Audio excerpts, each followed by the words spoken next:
आप सभी का स्वागत है मेरे YouTube चैनल पर। आज इस वीडियो में श्री कृष्ण भाग 2 अध्याय 5 माखन चोर की लीला। समय बीतता गया और कृष्ण थोड़े बड़े हुए।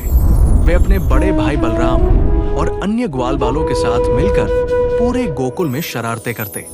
उनकी सबसे प्रिय लीला माखन चोरी। वे अपनी टोली के साथ गोपियों के घरों में मटकियां फोड़ते और माखन चुराकर खा जाते। गोपियां यशोदा से उनकी शिकायत करने आती। लेकिन कृष्ण की भोली सूरत देखकर यशोदा का गुस्सा शांत हो जाता। एक दिन यशोदा ने कृष्ण को माटी खाते हुए देख लिया।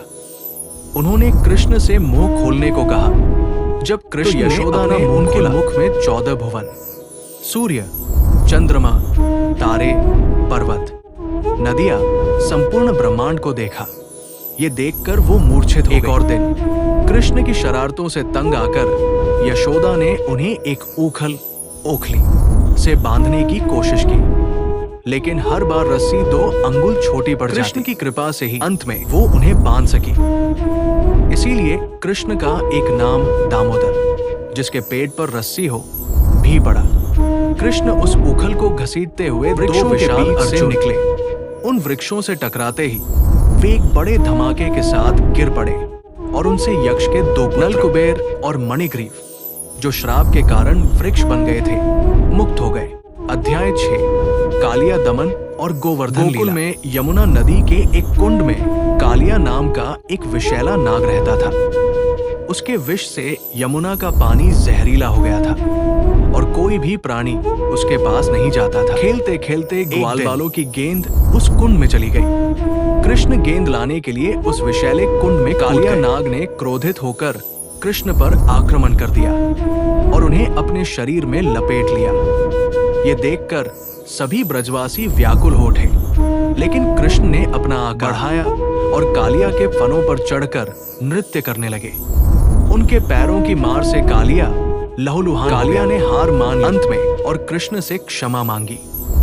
कृष्ण ने उसे यमुना छोड़कर अपने परिवार के साथ रमण द्वीप पर जाने का आदेश दिया। एक बार कृष्ण ने देखा कि सभी ब्रजवासी वर्षा के देवता इंद्र की पूजा की तैयारी कर रहे हैं।